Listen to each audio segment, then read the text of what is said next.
Hello guys, नमस्कार दोस्तों। मैं हूं वेद और स्वागत करता हूं आप सभी का। आप देख रहे हैं हमारा यूट्यूब चैनल सेजल कॉम्पिटिटर्स लगातार जारी है, जिसमें प्रयोगशाला परीक्षा की क्लास, जिसमें आप देख पा रहे हैं जीव विज्ञान की क्लासेस लगातार देख रहे हैं। और आज 7वां क्लास है इससे संबंधित। देखिए, क्लास को स्टार्ट करते हैं भाई। देखिए, जीव विज्ञान की क्लास में हम किस बारे में चर्चा कर रहे थे, किस बारे में बात कर रहे थे, तो आपको बता देना चाहता हूँ। हम बात कर रहे थे जीवों का वर्गीकरण। ठीक है, सजीवों का वर्गीकरण, सजीवों का वर्गीकरण, क्लासिफिकेशन ऑफ लिविंग्स की हम बातें कर रहे थे। और इस क्लासिफिकेशन ऑफ लिविंग्स में सजीवों के वर्गीकरण में दो प्रकार की हमने बात की थी, देखने वाले थे। एक जंतु जगत का वर्गीकरण, जंतु जगत का वर्गीकरण, या जिसे हम कहते हैं क्लासिफिकेशन ऑफ एनिमलिया। और दूसरा है पादप जगत का वर्गीकरण, पादप जगत का वर्गीकरण, या जिसे हम कहते हैं classification of animal, sorry plant kingdom, plant kingdom और ये animal kingdom. Classification of animal kingdom और क्लासिफिकेशन ऑफ प्लांट किंगडम। तो दो तरह से हम बातें करने वाले थे, दो तरह से हम क्लास को देखने वाले थे, जिसमें से आपका जंतु जगत का वर्गीकरण हो चुका है। इस क्लास में हम स्टार्ट करेंगे पादप जगत का वर्गीकरण, या जिसे हम कहते हैं क्लासिफिकेशन ऑफ प्लांट किंगडम। ठीक है, चलिए तो क्लास को स्टार्ट करेंगे भाई।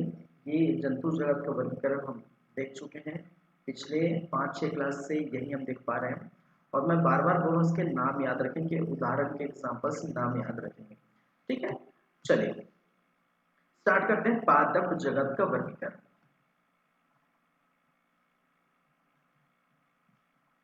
पादप जगत, या जिसे हम कहते हैं प्लांट किंगडम।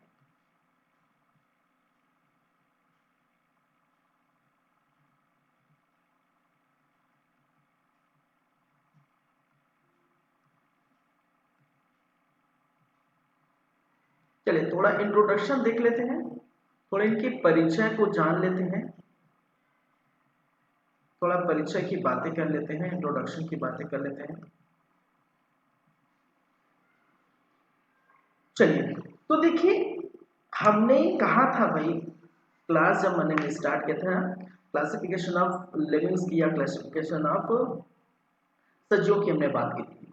तो उस समय मैंने बताया था कि जो जीव हैं एनिमल किंगडम में, हमने देखा कि एनिमल को अलग रखा है और उनके कुछ कुछ प्रॉपर्टीज थे एनिमल की। जैसे कि एनिमल जिसमें सेल वॉल नहीं होता, उसको एनिमल में डाल दिया गया है। ठीक है, और एनिमल के अंतर्गत भी हमने अलग अलग प्रॉपर्टीज देखी। कोई जंतु ऐसे होते हैं जिनके बाल नहीं होते हैं, कुछ जंतु ऐसे होते हैं जो रेंगने वाले होते हैं, कुछ जंतु ऐसे होते हैं जो है तैरने वाले होते हैं, कुछ जंतु ऐसे होते हैं, ठीक है, जिनके नाखून बड़े बड़े होते हैं, कुछ जंतु ऐसे होते हैं जो एक कोष के होते हैं, कुछ जंतु ऐसे होते हैं बहु कोष के होते हैं। तो इस प्रकार से हमने कैटेगराइज किया था जंतु जगत को। तो उसी प्रकार पादप जगत, देखिए जंतु जगत पादप जगत से किस प्रकार भिन्न है भाई।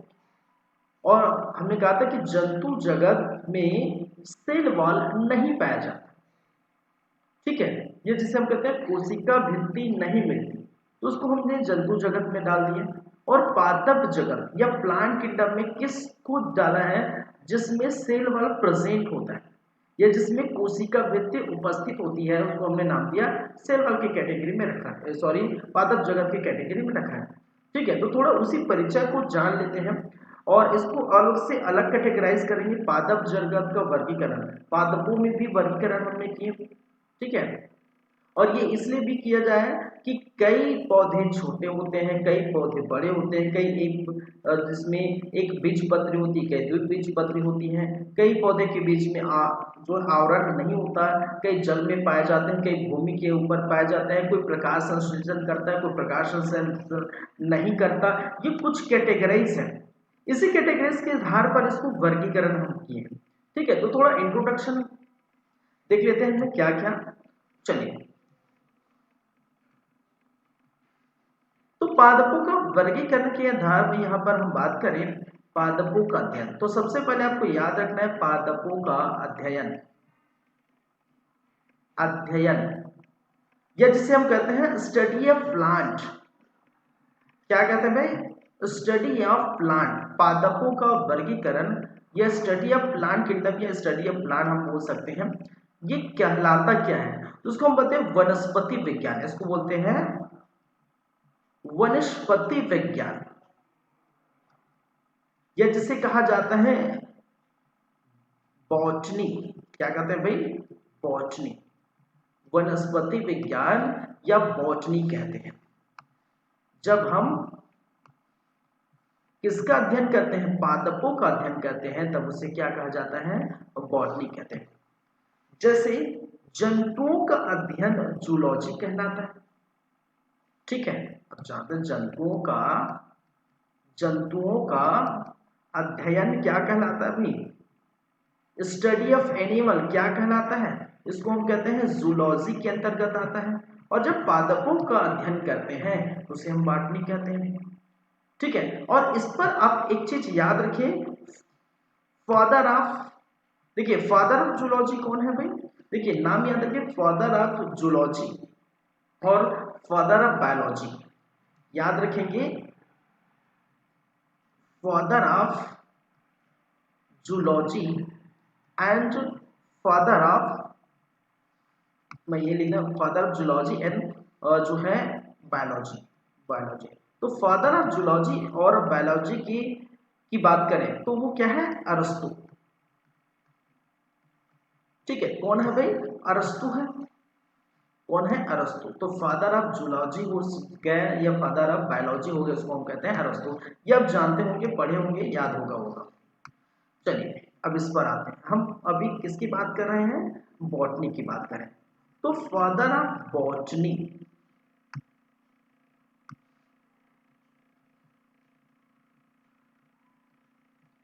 फादर ऑफ बॉटनी या जिसे हम कहते हैं वनस्पति विज्ञान के जनक। वनस्पति विज्ञान के जनक किसे कहा गया है? या पितामह या पिता या जनक किसे कहा गया है? तो यह नाम याद रखिए, क्या है? थियोफ्रस्टस। क्या है? थियोफ्रस्टस। बिल्कुल इंपॉर्टेंट है, बहुत इंपॉर्टेंट है। ठीक है, वनस्पति विज्ञान के जनक का नाम क्या है? तो आपको बताना है थियोफ्रस्टस। थियोफ्रस्टस साहब ने एक बुक लिखी थी, ये भी आपको याद रखना पड़ेगा। इन्होंने एक बुक लिखी थी और इसका नाम है हिस्टोरिया प्लांटेनम। हिस्टोरिया प्लांटेनम नामक क्या लिखी थी? बुक लिखी थी। जैसे अरस्तु साहब ने लिखा था। ठीक है, अरस्तु ने क्या किया था? अरस्तु जिसको जूलॉजी और बायोलॉजी के पितामह कहते हैं, father of zoology and father of biology, उन्होंने भी एक बुक लिखी थी हिस्टोरिया। ठीक है, हिस्टोरिया एनिमलिया, उन्होंने एक बुक लिखी थी। लेकिन याद रखें, वनस्पति विज्ञान के जनक है थियोफ्रस्टस। इन्होंने बुक लिखी थी हिस्टोरिया प्लांटेनम, याद रखें। और बहुत सारे पादपों का इन्होंने वर्णन इस बुक में किया है। बहुत सारे पादपों का वर्णन इसमें किया है, याद रखेंगे। इसमें पादपों का वर्णन है, पादपों का वर्णन है। बहुत सारे पादपों को यहाँ पर बताया गया है इस बुक में। ठीक है, और इसी बुक के आधार पर उन्हें, ठीक है, कहा गया है किसको? वनस्पति विज्ञान के जो है इसको जनक कहते हैं। याद रखिए, क्लियर है? आगे चलते हैं, कुछ और यहाँ पर बातें होगी। पादप जो है, पादप बहुकोशिकी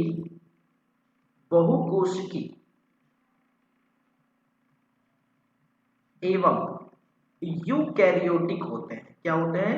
यूकैरियोटिक होते हैं, ये याद रखेंगे। पौधे जो है कैसे होते हैं भाई?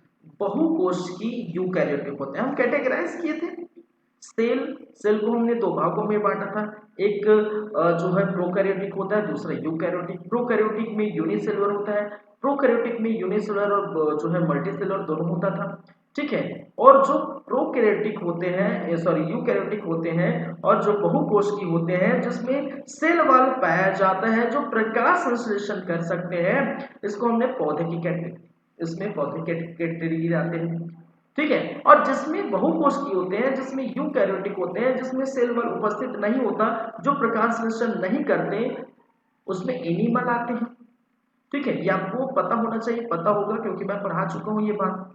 एनिमल जो क्लासिफिकेशन ऑफ एनिमल किंगडम में, तो ये याद रखेंगे। तो पादप बहुकोशिकीय होते हैं, यूकैरियोटिक होते हैं, ससिम केंद्रक होते हैं, ठीक है। ससिम केंद्रक और असीम केंद्रक, प्रोकैरियोटिक असीम केंद्रक और यूकैरियोटिक ससिम केंद्रक। यानी का मतलब केंद्रक प्रॉपर रूप से डेवलप होता है यूकैरियोटिक में, प्रोकैरियोटिक में नहीं होता है, एक कोशिकीय जीव उसमें पाई जाती है, ठीक है। और बहुकोशिकीय में मल्टीपल सेल होते हैं, जैसे हमारे शरीर में मल्टीपल सेल होते हैं, और मल्टीपल सेल जहां है और जहां बहुकोशिकीय है, इसका मतलब क्या है, इसका मतलब वो एक ऊतक का निर्माण करेगा, टिश्यू का निर्माण करेगा, नंबर ऑफ सेल मिलकर टिश्यू का निर्माण करता है, नंबर ऑफ जो ऊतक या टिश्यू मिलकर ऑर्गन्स का निर्माण करता है, और बहुत सारे ऑर्गन्स मिलकर एक बॉडी का निर्माण करता है। तो एक पूरा बॉडी स्ट्रक्चर होने के लिए मल्टीपल सेल की जरूरत है, बहुकोशिकीय की जरूरत है, तभी वो ऊतक ऑर्गन में कन्वर्ट होता है, ठीक है। तो ये आपको पता होना चाहिए, पता होगा, जाहिर सी बात है।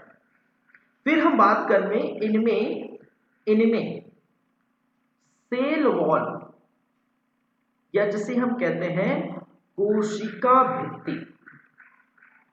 कोशिका भित्ति, सेल वॉल पाया जाता है कि नहीं पाया जाता है? भाई पाया जाता है, याद रखेंगे, पाया जाता है, ठीक है। इसी के आधार पर तो हमने कैटेगरीज किया था कि एनिमल को अलग और प्लांट को अलग क्यों रखे थे, इसी के आधार पर, कोशिका भित्ति के आधार पर, ठीक है। कोशिका भित्ति या सेल वॉल के आधार पर ही हमने एनिमल और प्लांट को कैटेगराइज किया था, अलग अलग श्रेणी में रखे थे। याद रखें, इनमें क्या पाया जाता है, इनमें क्लोरोफिल या पर्णहरित पाया जाता है। क्या पाया जाता है? क्लोरोफिल या पर्णहरित, या जिसे हम कहते हैं, क्या कहते हैं, क्लोरोफिल या पर्णहरित पाया जाता है, पाया जाता है। तो जाहिर सी बात है, जब ये क्लोरोफिल पाएगा, पर्णहरित पाएगा, तो इसका मतलब क्या है, प्रकाश संश्लेषण करेगा, ठीक है। क्या करेगा? फोटोसिंथेसिस। क्या करेगा भाई? फोटोसिंथेसिस करेगा, प्रकाश संश्लेषण करेगा। और जब प्रकाश संश्लेषण की बात आती है, तो प्रकाश संश्लेषण करेगा, इसका मतलब क्या है, वो खुद खाना बनाएगा, स्वपोषी होगा, या जिसे हम कहते हैं ऑटोट्रॉफ होगा, दूसरे पर निर्भर नहीं रहेगा, स्वपोषी होगा, ऑटोट्रॉफ होगा, ठीक है। तो ये याद रखेंगे, स्वपोषी होगा, ऑटोट्रॉफ होगा, क्योंकि प्रकाश संश्लेषण करेंगे, पर्णहरित पाया जाएगा, इसका मतलब प्रकाश संश्लेषण करेगा, और प्रकाश संश्लेषण की क्रिया करेगा, तो इसका मतलब क्या है, इसका तात्पर्य है कि वह स्वयं खाना बनाएगा, स्वपोषी होते हैं, एवं बोल सकते हैं उत्पादक होते हैं, उत्पादक होते हैं या प्रोड्यूसर होते हैं, प्रोड्यूसर होते हैं या उत्पादक होते हैं। प्रोड्यूसर और उत्पादक की बातें हम करेंगे किसमें, जो आप क्या बोलते हैं, जो पर्यावरण वाला टॉपिक है ना, बायोडाइवर्सिटी, ठीक है, उसमें हम देखेंगे, बायोडाइवर्सिटी में हम देखेंगे जो चैन रिएक्शन होता है, फूड चैन होता है, फूड चैन, चैन रिएक्शन होता है, फूड चैन, फूड चैन जिसमें बातें उत्पादक होता है, ठीक है। फिर आपका बहुत सारे जो है चैन के अंदर आपको देखने को मिलेगा, तो जो स्वयं भोजन बना लेते हैं और दूसरे के लिए भी भोजन तैयार करते हैं, ये उत्पादक कहलाते हैं। तो जैसे हरे पेड़ पौधे को जो बकरी वगैरह खा लेते हैं, कहने का मतलब जो शाकाहारी जीव जंतु होते हैं वो खाते हैं, तो वो उसके लिए उत्पादक हो गए, ठीक है। तो इस प्रकार से इसकी बातें हम बाद में करेंगे, बस इतना याद रखें, स्वपोषी मतलब स्वयं खाना बनाना, और उत्पादक प्रोड्यूसर कहते हैं। तो ये कुछ प्रॉपर्टीज हैं, ये कुछ इनके गुण हैं, ये कुछ विशेषताएं हैं पादप जगत की, कि क्या क्या चीजें यहाँ पर देखने को मिलती है, ठीक है। तो ये कुछ बातें हैं जो आप याद रख सकते हैं। चलिए क्लियर है। अब बात करेंगे क्लासिफिकेशन, डायरेक्ट हम देखते हैं क्लासिफिकेशन, पादप जगत का वर्गीकरण।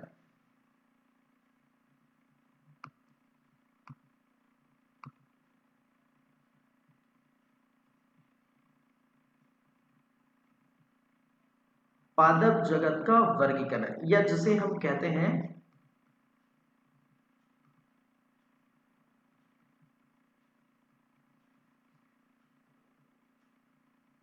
Classification of plant kingdom. चलिए, क्लियर है, क्लासिफिकेशन ऑफ प्लांट किंगडम, पादप जगत का वर्गीकरण। अब इस पादप जगत के वर्गीकरण में हम बात करेंगे, इसको हमने दो प्रकार से कैटेगराइज करेंगे।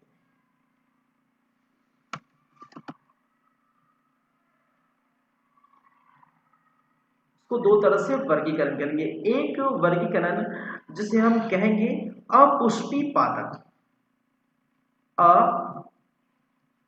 अपुष्पी पादप, या जिसे कहा गया है क्रिप्टोगैम्स। क्या बोलते हैं भाई? क्रिप्टोगैम्स, अपुष्पी पादप, या जिसे हम कहते हैं क्रिप्टोगैम्स। ठीक है। चलिए, दूसरा कैटेगरी है पुष्पी पादप, पुष्पी पादप, या जिसे हम कहते हैं, क्या कहते हैं भाई? Phanerogams, phanerogams. चलिए, फेनेरोगैम्स, या जिसे हम कहते हैं पुष्पी पादप। अब नाम से स्पष्ट है भाई, मैं हिंदी में भी लिखा हूं, इंग्लिश में भी। ठीक है, तो इसके नेम से स्पष्ट है कि पुष्पी पादप। तो ऐसे पेड़ पौधे, ऐसे पादप जिसमें पुष्प होते हैं, पुष्प पाए जाते हैं, उसको हम क्या कहते हैं? पुष्पी पादप कहते हैं। लेकिन ऐसे पेड़ पौधे जिसमें पुष्प होता नहीं है, फल फूल बीज का अभाव जिसमें होता है, ठीक है, याद रखेंगे, इसमें जो है आपके फल फूल बीज नहीं पाए जाते, नहीं पाए जाते, नहीं पाए जाते। ठीक है, और इसमें याद रखेंगे फल फूल बीज पाए जाते हैं, पाए जाते हैं। तो ऐसे जिसमें फल फूल बीज नहीं पाए जाते हैं, वो किसके अंतर्गत आएंगे? अपुष्पी पादप। और जिसमें फल फूल बीज पाए जाते हैं, वो पुष्पी पादप के अंतर्गत आते हैं। यहां तक तो बातें क्लियर होनी चाहिए। ठीक है, अब इसको फिर से हम कैटेगराइज करेंगे, इसको फिर से इसको डिवाइड, विभाजित करेंगे। और कितने प्रकार में विभाजित किया गया है इसको, तो याद रखें, इनको 3 प्रकार में विभाजित पुनः हम करेंगे। ठीक है, एक है थैलोफाइटा, जिसको बोला जाता है थैलोफाइटा, हिंदी में भी इसको क्या बोला जाता है? Thallophyta, Thallophyta. सेकंड में हम अगर ब्रायोफाइटा, इसको हम बोलते हैं ब्रायोफाइटा। क्या बोलते हैं? ब्रायोफाइटा, या जिसे हम कह सकते हैं हिंदी में उसका नाम है ब्रायोफाइटा। हिंदी में लिखो या इंग्लिश में लिखो तो नाम ही होगा। और तीसरा टेरियोफाइटा, टेरियोफाइटा, हिंदी में भी लिखो तो वही है टेरियोफाइटा, इंग्लिश में लिखो वही है। ठीक है, तो अपुष्पी पादप या क्रिप्टोगैम्स, इसके अंतर्गत कितने प्रकार के आएंगे? 3 प्रकार के आएंगे। एक थैलोफाइटा, दूसरा ब्रायोफाइटा, और तीसरा टेरियोफाइटा। 3 नाम याद रखें। ठीक है, अभी इसके लिए इसको हटा देता हूँ फिलहाल के लिए। अब देखिए, इसको फिर से कैटेगरीज किए हैं, इसको 2 भागों में फिर से कैटेगरीज करेंगे। याद रखेंगे, एक कहलाएगा जो अनावृत्ति बीज, अनावृत बीज। ठीक है, या जिसे हम कहते हैं जिम्नोस्पर्म। क्या कहते हैं वे? जिम्नोस्पर्म।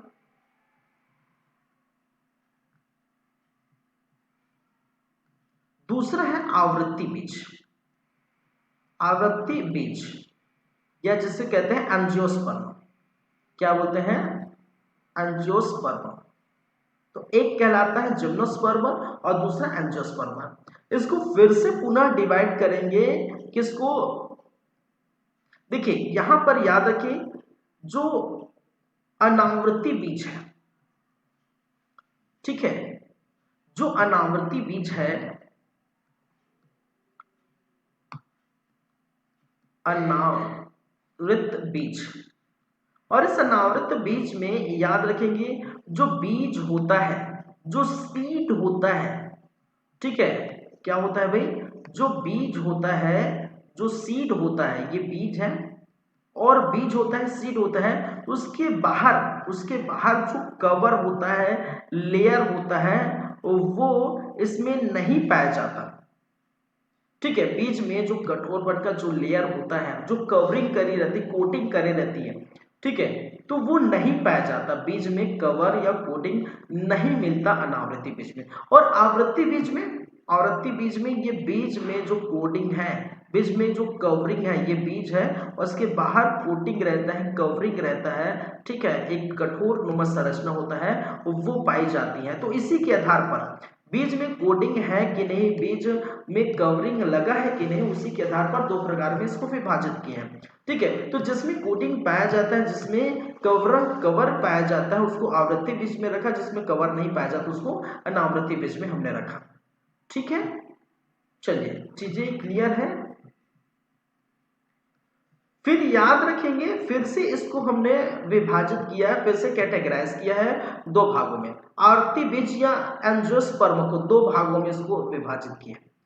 एक भाग जिसे एक बीज पत्री कहते हैं, बीज है, बीज में कोटिंग है, और इसको विभाजित किया है एक बीज पत्री पौधे, या जिसे हम कहते हैं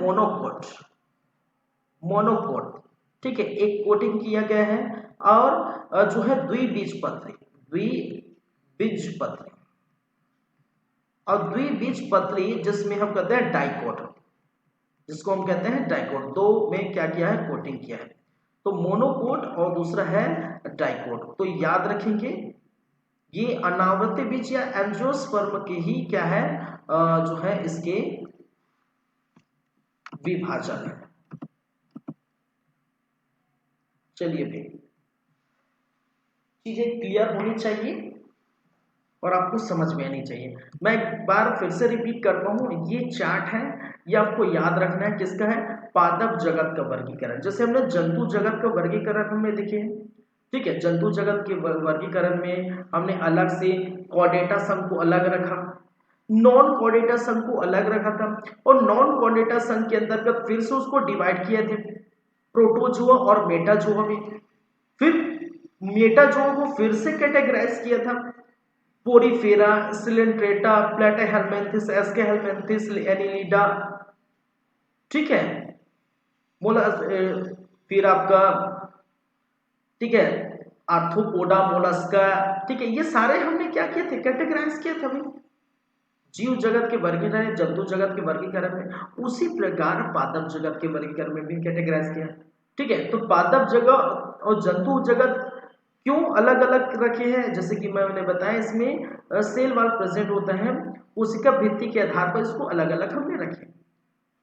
तो पादप जगत के वर्गीकरण में दो वर्गीकरण, इसमें अपुष्पी पादप और दूसरा पुष्पी पादप। तो अपुष्पी पादप कहने का मतलब जिसमें पुष्प, फल होते हैं, फल, फूल, बीज ये सब नहीं पाए जाते, उसको हमने किस कैटेगरी में रखा?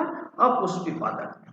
और ऐसे पौधे जिसमें फल, फूल, बीज मौजूद होते हैं, पाए जाते हैं, उसको हमने रखा पुष्पी पादप में, ठीक है। और अपुष्पी पादप के भी अलग से हमने कैटेगराइज किया, एक है थैलोफाइटा, दूसरा ब्रायोफाइटा और तीसरा टेरियोफाइटा। Thallophyta, bryophyta, टेरियोफाइटा। फिर हमने पुष्पी पादप के भी दो प्रकार यहाँ पर देखे, अनावृत्ति बीज और आवृत्ति बीज। अनावृत्ति बीज या जिम्नोस्पर्म, इसका मतलब क्या है? जो बीज है, बीज के ऊपर जो आवरण होता है, कोटिंग होता है, वो यहाँ पर मौजूद नहीं होता। लेकिन एंजियोस्पर्म या अनावृत्ति आवृत्ति बीज में क्या होता है, बीजों के ऊपर जो कोटिंग होता है, कवर होता है, वो यहाँ मौजूद होते हैं। फिर से हमने इसको विभाजित किया किसमें, दो प्रकार के जो है आपके एंजियोस्पर्म को दो प्रकार से फिर से विभाजित किया। एक बीजपत्र या जिसे हम कहते हैं मोनोकोट, और दूसरा द्विबीजपत्र या जिसे हम कहते हैं टाइकोट। तो ये चार्ट्स, ये हायरार्की, ये चीजें आपको पादप जगत का वर्गीकरण या जिसे हम कहते हैं क्लासिफिकेशन ऑफ प्लांट किंगडम, ये आपको याद होना चाहिए। ठीक है, चलिए याद रखेंगे। क्लियर है? याद रखिए ये वर्गीकरण किया है बैथोरन किंगडम। ठीक है, याद रखेंगे किसने, बैथोन एंड हुकर, बैथोन एंड हुकर साहब ने यह वर्गीकरण किया है। तो ये यहां मैं ये भी लिख देता हूं, बैथोन एंड हुकर साहब का यह वर्गीकरण है। ठीक है, अब एक एक करके हम बातें करेंगे। सबसे पहले देखेंगे अपुष्पी पादप, ठीक है, उसके बाद पुष्पी पादप, और अपुष्पी पादप में जिसमें फल फूल बीज नहीं पाए जाते। और सबसे पहले हम देखेंगे थैलोफाइटा के बारे में। सबसे पहले हम पढ़ेंगे इसके बारे में, थैलोफाइटा। चलिए, तो थैलोफाइटा के बारे में क्या क्या बातें हैं वो हम देख लेते हैं।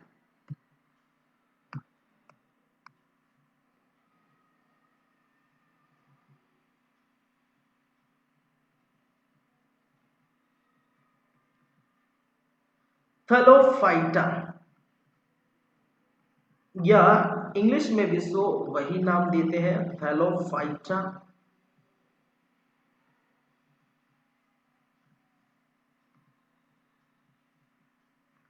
चलिए, इनकी क्या विशेषताएं हैं, क्या गुण है, क्या बातें हैं, इसकी परिचय हम देख लेते हैं। थैलोफाइटा, थैलोफाइटा की यदि हम बात करें, थैलोफाइटा की बात करें तो याद रखिए प्लांट किंगडम या पादप जगत का, पादप जगत का सबसे बड़ा क्या है, समूह है या ग्रुप है। ठीक है, याद रखेंगे। देखिए ये पादप जगत है, पादप जगत के बहुत सारे समूह, अपुष्पी पादप, पुष्पी पादप, थैलोफाइटा, ब्रायोफाइटा, टेरियोफाइटा। ठीक है, इन सब में सबसे बड़ा समूह किसका है भाई, थैलोफाइटा का है। याद रखेंगे सबसे बड़ा समूह किसका है, थैलोफाइटा। ठीक है, इनके पादप इनके पादप इनके पादप में जड़ जड़ तना, पत्तियों का विभाजन नहीं होता है, नहीं होता है। इसका मतलब क्या है, ये जड़ तना और पत्ती नहीं पाए जाते। क्या नहीं पाए जाते, नहीं पाए जाते। याद रखें जड़ तना पत्ती नहीं पाए जाते। ठीक है, और आपको देखने को मिले तीनों में, जैसे एक बोल सकते हैं तीनों में अंतर, ये जड़ तना पत्ती आपको एक साथ नजर आएगी। इसका मतलब क्या है, मैं नहीं पाए जाते डायरेक्ट नहीं लिखूंगा, मैं लिखूंगा इसको इन तीनों में अंतर नहीं कर सकते। अंतर करना क्या होता है, कठिन होता है, कठिन होता है। ठीक है, ये जो तीन है जड़ तना पत्तियां, देखिए जो थैलोफाइटा सदस्य के जो पौधे होंगे उनके जड़ कहाँ है, तना कहाँ है, पत्ती कौन सा है। ठीक है, जैसे हम अगर किसी पेड़ को देख के बता दें, जैसे कोई बरगद का पेड़ है, कोई आम का पेड़ है, ठीक है, या कोई नींबू का पेड़ है, कोई भी पेड़ है, उसको हम देख के बता देंगे भाई कि भाई जो है वो पत्ती वो है ऊपर है, ठीक है, तना, ठीक है, ब्रांचेस है वो पता है, ठीक है, जड़ नीचे रहता है, नीचे है, ये पूरा हम प्रॉपर देख के बता देंगे।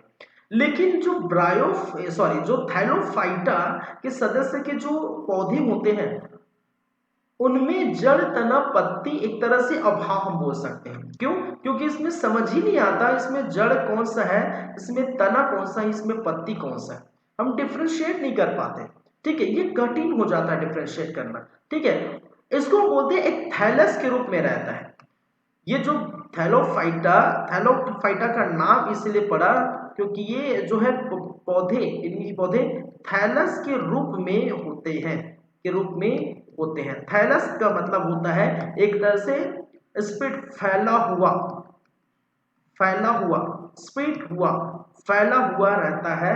ठीक है, थैलस के रूप में होता है, फैला हुआ होता है, एकल संरचना होती है, जिसे हम कह सकते हैं एकल संरचना होती है। ठीक है, हम बता नहीं सकते इसमें जड़ क्या है, तना कौन है, पत्ती क्या। ठीक है, फिर याद रखने, अब देखिए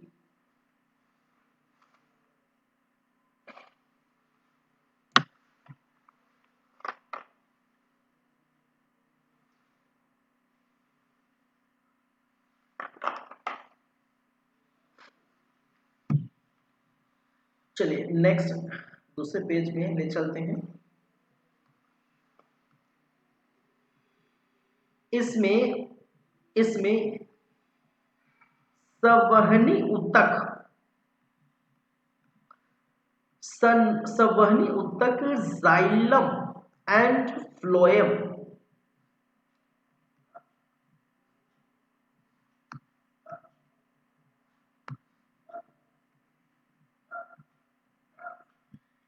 का अभाव होता है। ठीक है, क्या होता है, संवहनी ऊतक, जाइलम एवं फ्लोएम का अभाव होता है, ये याद रखेंगे। अब देखेंगे भाई, मैंने कहा कि ये प्रकाश संश्लेषण करते हैं। ठीक है, प्रकाश संश्लेषण करेंगे, और मैंने कहा संवहनी ऊतक का अभाव होता है, तो ये तो गड़बड़ हो गया है। क्यों? क्योंकि देखिए संवहनी ऊतक, पहली बात करें जाइलम फ्लोएम का क्या कार्य रहता है। ठीक है, इसको अगर मैं पहले ही समझा चुका हूं, ये बातें जो है आपके प्रकाश संश्लेषण वाले पार्ट में मैं बता चुका हूं। ठीक है, अगर कोई पेड़ है, अगर कोई क्या है भाई, पेड़ पौधा है, मान के चलिए कोई क्या है, पेड़ पौधा है, और ये पेड़ पौधे सूर्य के प्रकाश से क्या करता है, प्रकाश संश्लेषण की क्रिया करता है।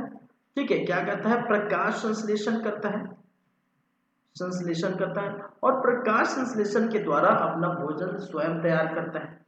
स्वपोषी होते हैं, ये हम जानते हैं। अब इसमें जाइलम और फ्लोएम का क्या रोल होता है भाई, देखिए अगर अगर कोई पेड़ अगर कोई पेड़ प्रकाश संश्लेषण कर रहा है तो उसके लिए क्या जरूरी है, खनिज जरूरी है, जल जरूरी है, कार्बन डाइऑक्साइड जरूरी है। ठीक है, ये सभी खनिज, लवण, जल, कार्बन डाइऑक्साइड की उपस्थिति, ठीक है, ये सभी रहने के साथ साथ पर्णहरित, क्लोरोफिल होनी चाहिए, पर्णहरित, और सूर्य के प्रकाश की उपस्थिति में अपना भोजन तैयार करते हैं। ठीक है, लेकिन ये जल वगैरह, खनिज लवण आता कहां से है, तो आएगा कहां से भाई, ये जल और खनिज लवण, ये जल और खनिज लवण का संबंध जो मिट्टी में नीचे है। ठीक है, नीचे जो है, यहां से जो जल है और खनिज लवण है, खनिज लवण, जल और खनिज लवण को नीचे से ऊपर पहुंचाने का काम कौन करता है, जाइलम करता है। कौन करता है भाई, जाइलम करता है। ठीक है, ये आप जानते होंगे। और जाइलम पत्तियों तक, जहां पर्णहरित है, जहां पर प्रकाश संश्लेषण क्रिया होगी, वहां तक क्या है, जल और खनिज लवण को पहुंचाएगा। और फ्लोएम का क्या कार्य है, फ्लोएम का क्या कार्य है, तो जो फ्लोएम है, फ्लोएम का कार्य है जो पत्तियों में जो बना भोजन होता है, और ये किसके रूप में संचित होता है, मंड के रूप में संचित होता है। इस भोजन को पूरे ब्रांचेस तक, जहां जहां जरूरत होगा वहां तक पहुंचाने का काम करता है कौन, फ्लोएम। तो जल को और खनिज लवण को जड़ से पत्ती तक पहुंचाने का काम जाइलम करता है। और फूड या न्यूट्रिशन को पूरे ब्रांचेस तक, सभी भागों तक पहुंचाने का कार्य फ्लोएम करता है और ये कहलाता है संवहनी ऊतक। ठीक है, और यही संवहनी ऊतक का अभाव होता है कहां पर, आपके किसमें, थैलोफाइटा में। अब इसका कारण तो कुछ ना कुछ होगा भाई। ठीक है, तो इसका कारण ये है क्योंकि ऐसे पौधे थैलोफाइटा टाइप के पौधे या जलीय जीव होते हैं। ठीक है, यह जल में निवास करते हैं, याद रखेंगे, यह जलीय जीव होते हैं या जलीय पौधे होते हैं, बोल सकते हैं जीव ना, यहाँ जलीय पौधे होते हैं। ठीक है, अब जब जलीय पौधे हैं तो जल में 24 घंटा डूबा है। ये समुद्र के जल में पाया जाता है, आपके झील में पाया जाता है, या आपके जो है नदियों में पाया जाता है। ठीक है, तो ये सभी जगह जब पाए जाते हैं जल में 24 घंटा डूबा हुआ है, अंदर ही डूबा हुआ है, तो उसको जरूरत ही नहीं पड़ेगी। तो इसीलिए इसमें सामान्य ऊतक जाइलम फ्लोएम का अभाव पाया जाता है, देखने को मिलता है। ठीक है, चलिए अब देखिए इसके एग्जाम्पल्स कौन कौन से हैं। एग्जाम्पल्स की बात करें, इसके एग्जाम्पल्स की बात करें, उदाहरण की बात करें, तो कौन कौन से उदाहरण हैं आपके किसमें, थैलोफाइटा। थैलोफाइटा के अंदर कौन कौन से उदाहरण है, तो याद रखें, एक तो है आपका शैवाल, सबसे मोस्ट इंपॉर्टेंट शैवाल, या जिसे हम कहते हैं एल्गी, क्या कहा जाता है भाई, एल्गी, या जिसे कहते हैं शैवाल। दूसरा है कवक। ठीक है, कवक जिसे हम कहते हैं फंजाई, क्या कहते हैं भाई, फंजाई, फंगाई या फंजाई जो भी है। तीसरा जिसे हम कहते हैं जो जीवाणु, या जिसे हम कहते हैं बैक्टीरिया, और है विषाणु है, विषाणु है, या जिसे हम कहते हैं वायरस, और आपका आ जाता है लाइकेन। इसी में लाइकेन, लाइकेन को हिंदी में कहें या इंग्लिश में कहें, नाम वही है, लाइकेन। ठीक है, लाइकेन। तो इसके एग्जाम्पल आपके जो थैलोफाइटा है, थैलोफाइटा के अंतर्गत शैवाल आएंगे, कवक आएंगे, जीवाणु आएंगे, विषाणु आएंगे, लाइकेन आएंगे, एल्गी, फंगाई, बैक्टीरिया, वायरस और लाइकेन, ये याद रखेंगे। ठीक है, चीजें क्लियर हैं। चलिए, तो देखिए भाई, अभी सिर्फ हम किस में चल रहे हैं, थैलोफाइटा, थैलोफाइटा की बातें की हैं। थैलोफाइटा के अंतर्गत अब एक एक करके इनके बारे में बात करेंगे, क्योंकि क्वेश्चन यहाँ से पूछे जाते हैं आपके। तो यहाँ तक हमने सिर्फ और सिर्फ अभी तक बोल सकते हैं जितना हमने पढ़े हैं वो तो पादप जगत के बारे में, और साथ ही साथ ये पादप जगत के वर्गीकरण, थैलोफाइटा के बारे में जानकारी थी। लेकिन जो अभी हम पढ़ेंगे अब की बात, उससे क्वेश्चन बनते हैं, सवाल से क्वेश्चन बनते हैं। ठीक है, सवाल में भी बहुत सारे कैटेगरी, जैसे नीलहरी सवाल है, ठीक है, और बहुत सारी चीजें हैं। लाइकेन से क्वेश्चन बनते हैं, ठीक है, सवाल कवक से क्वेश्चन बनते हैं, जीवाणु विषाणु से क्वेश्चन बनते हैं। ठीक है, तो ये इस प्रकार से याद रखेंगे। तो एक एक करके हम चलेंगे, पहले सवाल देखेंगे, फिर कवक, जीवाणु, विषाणु, लाइकेन, एक एक करके हम चीजों पर चर्चा करेंगे। तो बहुत डीप में मैं जा रहा हूँ, हालांकि मैं नहीं जानता कि ऐसा कोई इस प्रकार के अंदर डीप घुस के क्वेश्चन पूछेगा प्रयोगशाला परिचायक में, क्योंकि देखिए आपको सबके लिए प्रिपेयर होना पड़ेगा। अब सिर्फ प्रयोगशाला परिचायक नहीं, अन्य वही जो भी एग्जाम होगा उसके लिए भी ये आपके लिए महत्वपूर्ण है। तो ऐसा नहीं है कि सिर्फ प्रयोगशाला के लिए आप इसके लिए तैयार रखें। ठीक है, तो देखिए आएगा तो इसी के अंदर ही आएगा जो भी है। तो चलिए फिर चलते हैं, सबसे पहले देखते हैं शैवाल, शैवाल की बातें हम करेंगे।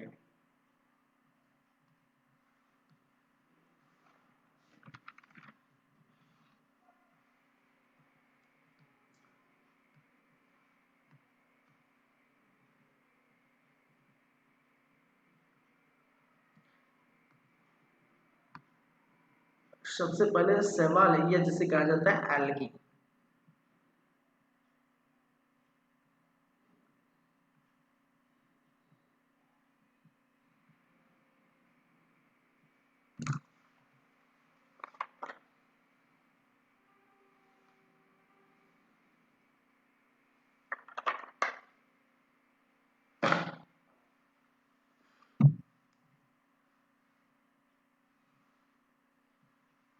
चलिए बातों को स्टार्ट करते हैं हम। देखिए, याद रखेंगे शैवालों का अध्ययन,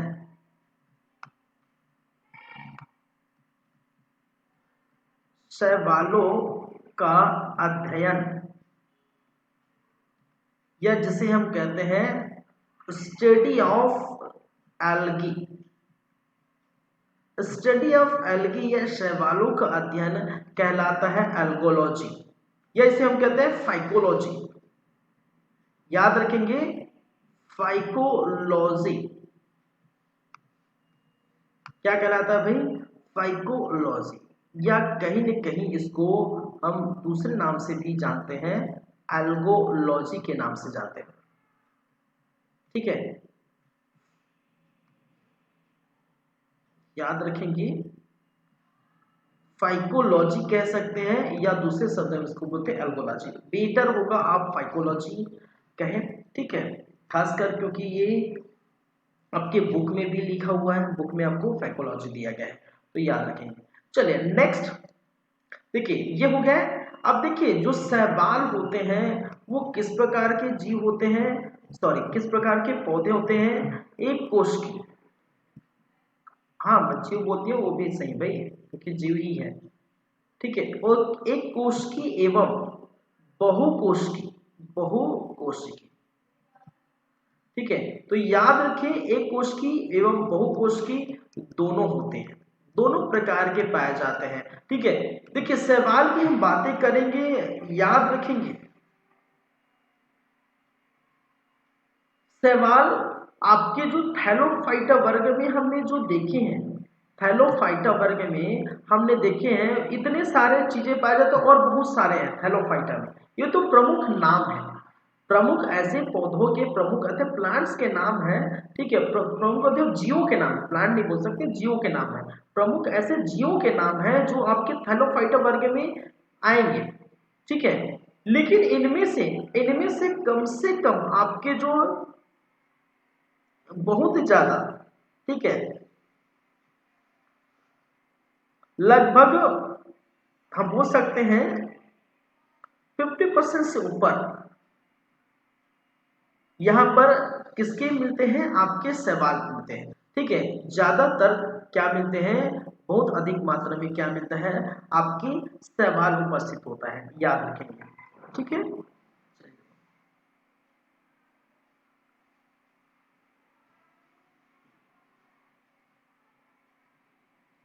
मतलब शैवालों की संख्या अधिक है, अधिक है। ठीक है, ये तो सबसे बड़ा जो है समूह है थैलोफाइटा, उसके साथ साथ आपको याद रखना इसमें शैवालों की संख्या भी अत्यधिक पाई जाती है। तो दो चीज आपको याद रखना है, एक कोशिकी के साथ साथ बहुकोशिकी होते हैं। ठीक है, यूनिसेलुलर के साथ साथ मल्टी सेलुलर भी होते हैं। ठीक है, आगे चलते हैं। यह सामान्यतः जो सवाल है, यह सामान्यतः आपके समुद्र में, समुद्र या बोल सकते हैं खारे पानी, समुद्र या बोल सकते हैं खारे पानी, सॉरी खारे पानी या समुद्र में पाया जाता है। ठीक है, तालाबों में मिलता है, आपके झीलों में मिलेगा, कहां मिलेगा भाई, झीलों में मिलेगा, नदियों में मिलेगा, नदियों में मिलेगा। ठीक है, ताजे जल में मिलेगा, ताजे जल में आदि में पाया जाता है, लगभग सभी जगह। ठीक है, समानतः समुद्र जल में कहने का मतलब खारे पानी में, ताजे जल में, तालाब में, झीलों में, नदियों में, ठीक है, हर तरह से हम पाए जाते हैं। ठीक है, अब देखिए तालाब वगैरह में या कोई ऐसे जगह जो काई टाइप छोटा छोटा आपको रहता है, तालाब के अंदर पड़ा रहता है, ठीक है, वही आपका क्या कहलाता है, शैवाल होता है। ठीक है, तो आप देखने को मिलेगा। चलिए इस सब में आपको देखने को मिलता है कौन सा, देखिए ये इसमें पाए जाते हैं, साथ ही साथ किसमें पाए जाते हैं, बर्फ में भी उगते हैं, याद रखिए ये भी बात, बर्फ में उगते हैं, चट्टानों में भी उगते हैं, याद रखें बर्फ में भी उगते हैं, और साथ ही साथ चट्टानों में उगते हैं, चट्टानों में उगते हैं। याद रखेंगे जो बर्फ में उगते हैं उस शैवाल के नाम को, उसको हम क्या कहते हैं, क्रिप्टोफाइट, या हिंदी में इसको वही नाम से पुकारते हैं जो इंग्लिश में क्रिप्टोफाइट। और जो चट्टानों में उगते हैं उसको हम कहते हैं लिथोफाइट, लिथोफाइट्स, लिथोफाइट्स। तो याद रखेंगे बर्फ में भी उगते हैं और चट्टानों में भी। तो बर्फ में उगने वाले जो शैवाल होते हैं उसको क्रिप्टोफाइट्स, और जो आपकी चट्टानों में उगने वाले शैवाल को लिथोफाइट्स बोलते हैं। तो समुद्र में, तालाब में, जल में, नदी में, ठीक है, इस प्रकार से आपको देखने को मिलते हैं। ठीक है, बहुत सारे सवाल होते हैं भाई, 300 से अधिक टाइप सवाल आपको, सॉरी 3000 से अधिक सवाल है, सवालों की संख्या बहुत तादाद मात्रा में है। 3000 से अधिक जो है ये टाइप के सवाल है, अधिक टाइप के सवाल बोल सकते हैं, अधिक टाइप के सवाल मौजूद है, याद रखेंगे। ठीक है, चलिए अब देखिए जो सवाल होते हैं, याद रखेंगे सवाल क्या होते हैं भाई, पर्णहरित होते हैं। सवाल में क्या होता है, पर्णहरित होता है। सवाल में क्या होता है, जैसे कि मैंने वहां भी बताया था, पर्णहरित होता है, मतलब क्लोरोफिल होता है। जब पर्णहरित होगा, क्लोरोफिल होगा, इसका मतलब क्या है, इसका मतलब मैंने बताया था क्लोरोफिल होगा, तो इसका मतलब क्या होगा, वो प्रकाश संश्लेषण की क्रिया करेगा। क्या करेगा, प्रकाश संश्लेषण की क्रिया करेगा। ठीक है, और जब प्रकाश संश्लेषण की क्रिया करेगा तो ये क्या कहलाएगी, ये किस प्रकार के जो होंगे, ये कहलाएंगे स्वपोषी। ठीक है, क्या कहलाएंगे भाई, स्वपोषी कहलाएंगे। इसका मतलब ऑटोट्रॉप कहलाएंगे और ये खुद अपना भोजन तैयार करेंगे।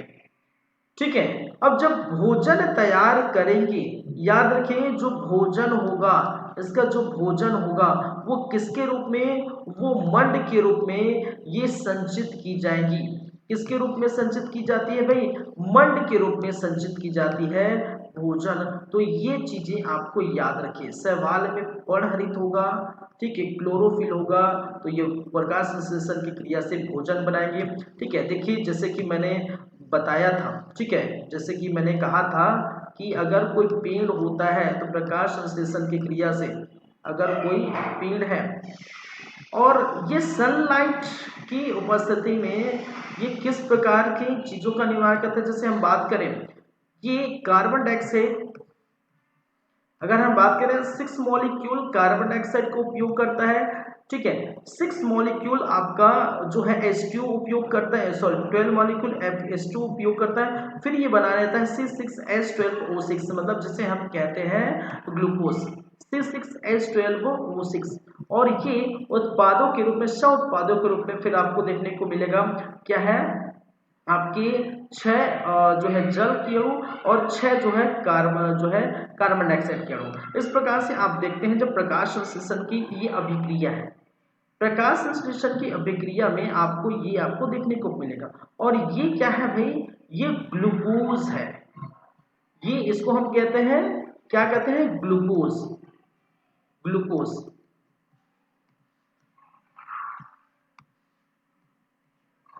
ग्लूकोज, और इसी ग्लूकोज को ये किस रूप में रहता है, ये मंड के रूप में, किसके रूप में, मंड के रूप में ये क्या करता है, तैयार करता है। तो ये याद रखिए जो C6H12O6 है, वो जो एल्गाई है वो मंड के रूप में यहाँ पर क्या करता है, संचित रखता है। तो ये याद रखेंगे। फिर आपको ये याद रखना कि जिसमें से 90% अभी तक आप देखें जो प्रकाश संश्लेषण क्रिया से ये पौधे जो है क्या करते हैं, भोजन तैयार करते हैं, उनमें से जो 90% है ये भी याद रखेंगे। आप चीजों को याद रखना सीखिए भाई। ठीक है, वहीं के वहीं याद रखना सीखिए, क्योंकि देर हो जाता है। 90% प्रकाश संश्लेषण, 90% प्रकाश संश्लेषण केवल और केवल एल्गी कर जाता है। कौन कर जाता है? एल्गी करता है या शैवाल कर जाता है, एल्गी करता है। लगभग 90% प्रकाश संश्लेषण की क्रिया कौन करता है? एल्गी कर जाता है। तो ये याद रखिए, ये ग्लूकोज जो बनता है ये भोजन बना, और ये भोजन को किसके रूप में तैयार कर लेता है? ये भोजन को मंड के रूप में ये संचित कर लेता है। मंड के रूप में क्या करता है? संचित कर लेता है। कौन? याद रखिए, तो जितने पेड़ पौधे ये मंड के रूप में क्या करता है? संचित करता है। ठीक है, चलिए एक याद रखिए, जो वायुमंडल में जो कार्बन डाइऑक्साइड मिलता है ये भी याद रखेंगे। जो ये वायुमंडल का कार्बन डाइऑक्साइड CO2 का 50% एल्गी अवशोषित कर लेता है। एल्गी क्या करता है? अवशोषित कर लेता है, अवशोषित कर लेता है। तो ये कुछ बातें हैं वायुमंडल का कार्बन डाइऑक्साइड का जो 50% है वो एल्गी अवशोषित कर लेते हैं। ठीक है, 90% प्रकाश संश्लेषण एल्गी द्वारा किया जाता है। एल्गी द्वारा शैवाल द्वारा ग्लूकोज को मंड के रूप में क्या करते हैं? संचित करते हैं। ठीक है, तो ये पूरी चीजें आपको याद रखेंगे। ठीक है, याद रखने वाली बातें हैं पूरी चीज। ठीक है, क्लियर है यहाँ तक चीजें? अब देखिए कुछ वर्गीकरण भी है, जैसे अगर आप देखना चाहें तो देख सकते हैं। देखिए यहाँ से भी आपके क्वेश्चन आ भी सकते हैं, तो यहाँ पर जस्ट 1 मिनट वेट करें।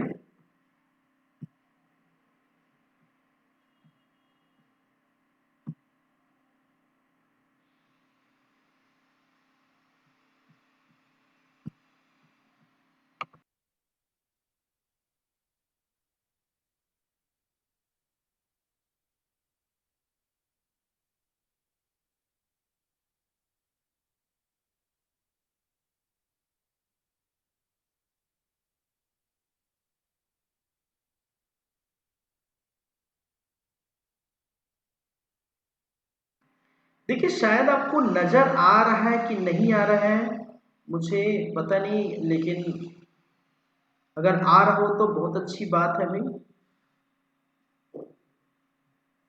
ये अगर नजर आ रहा है, दिखाई दे रहा है प्रॉपर, तो अच्छी बात है, नहीं तो मैं तो यहाँ पर बताऊंगा। ठीक है, देखिए अभी फिलहाल मैं अपना वीडियो हटा ही देता हूँ।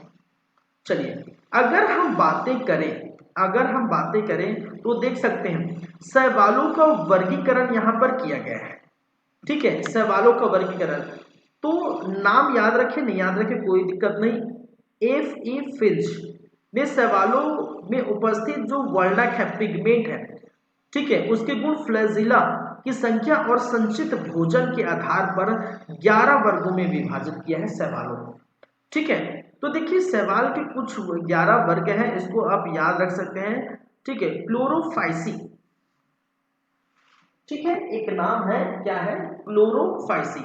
और क्लोरोफाइसिल यहाँ पर देख सकते हैं, इसमें क्या क्या वर्णक उपस्थित रहता है। कई बार ऐसे क्वेश्चन पूछे जाते हैं कि इनमें से कौन सा वर्णक यहाँ पर उपस्थित रहता है, तो आपको याद रखना है। चलिए क्लोरोफाइसी में यहाँ पर क्लोरोफिल जो है ए और क्लोरोफिल जो है एवं बी।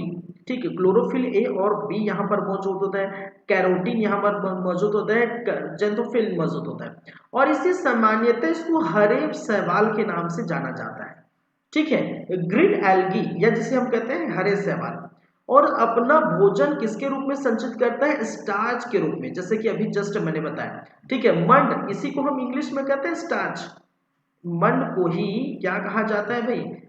इंग्लिश में स्टार्च कहते हैं, स्टार्च, या जिसे हम कहते हैं मंड, याद रखेंगे। तो इसी को मंड को हम क्या कहते हैं? स्टार्च।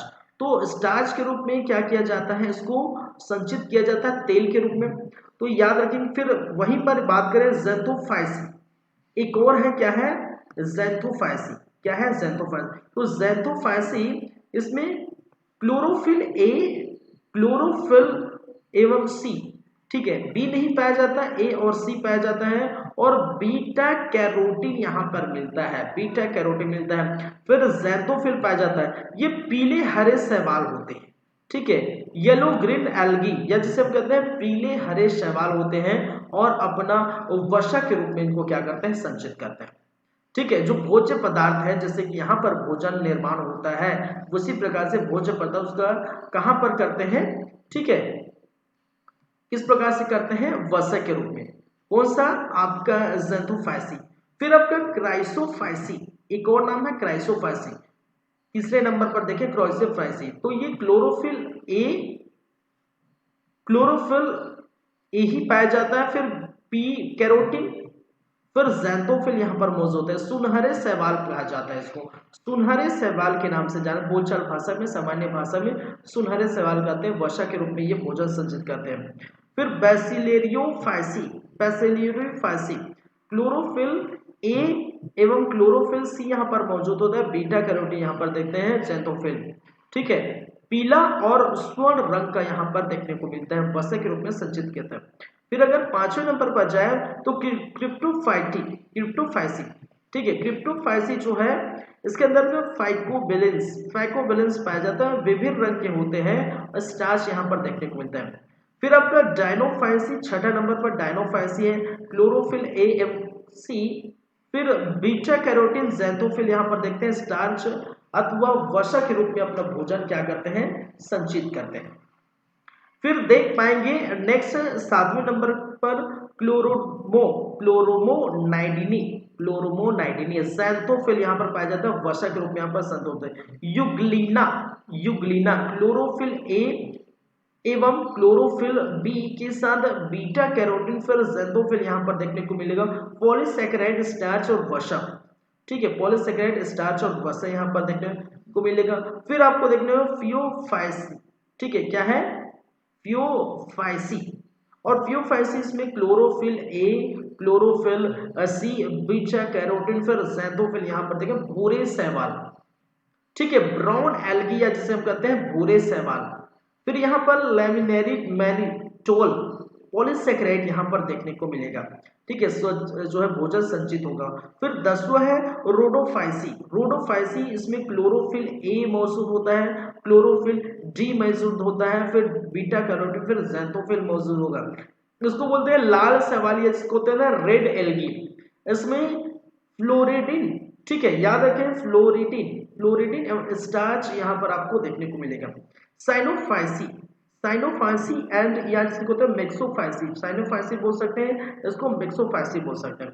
इसमें क्लोरोफिल ए, फिर आपका बीटा कैरोटीन और ज़ैंथोफिल यहाँ पर देखें, इसको कहा जाता है नील हरित शैवाल, ये बहुत इंपॉर्टेंट, कई बार आपने देखे नील हरित शैवाल, ठीक है। साइनोफाइसी स्टार्च अथवा मिक्सोकाइनिन स्टार्च के रूप में ये संचित होते हैं। तो कई बार बोलचाल की भाषा में नील हरित शैवाल, तो ये साइनोफाइसी के अंतर्गत। फिर भूरे शैवाल कौन है, ठीक है, या लाल शैवाल कौन होते हैं, या जो है पीला शैवाल कौन होते हैं, सुनहरे शैवाल, पीले हरे शैवाल या हरे शैवाल कौन होते हैं, इस प्रकार से क्वेश्चन भी बन सकते हैं, ठीक है। तो ये चीजें आपको याद रखनी है।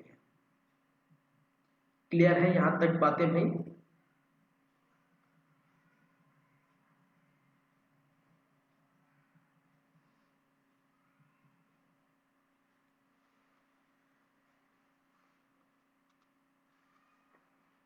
ठीक है, चलिए अब देखिए इसके बाद हम यदि इसके बाद आगे बढ़ें तो देखेंगे यहाँ पर शैवाल। अब देखिए ये हो गया, अब शैवाल के अंतर्गत जो है इसके आर्थिक कुछ महत्व होंगे और शैवाल के हानि भी देखें। देखिए शैवाल के लाभ एवं हानि हम बोल सकते हैं, शैवालों के लाभ बोल सकते हैं, हानि तो दोनों प्रकार की हो सकती है, ठीक है, हानि भी होगा और लाभ भी होगा। तो किस प्रकार की यहाँ पर हानि होगी और क्या लाभ होगा, अब देखिए साथ ही साथ हम देखेंगे इसके बाद विभिन्न प्रकार के शैवाल के बारे में भी हम क्या करेंगे, चर्चा करेंगे, ठीक है। तो अभी देखिए पूरा अभी तो एक ही चल रहा है भाई, अभी तो क्या चल रहा है, एक ही चल रहा है, बार बार बोल रहा हूँ, अभी सिर्फ और सिर्फ थैलियोफाइटा, ठीक है, याद रखिए थैलोफाइटा ही चल रहा है, थैलोफाइटा के अंदर शैवाल चल रहा है बस, वह बहुत बाकी है। ठीक है, तो चलिए फिर देखते हैं सवाल में लाभ और हानि किस प्रकार से होता है। चलिए कहां कहां इसको यूज करते हैं, इसको हटा देता हूं फिलहाल के लिए।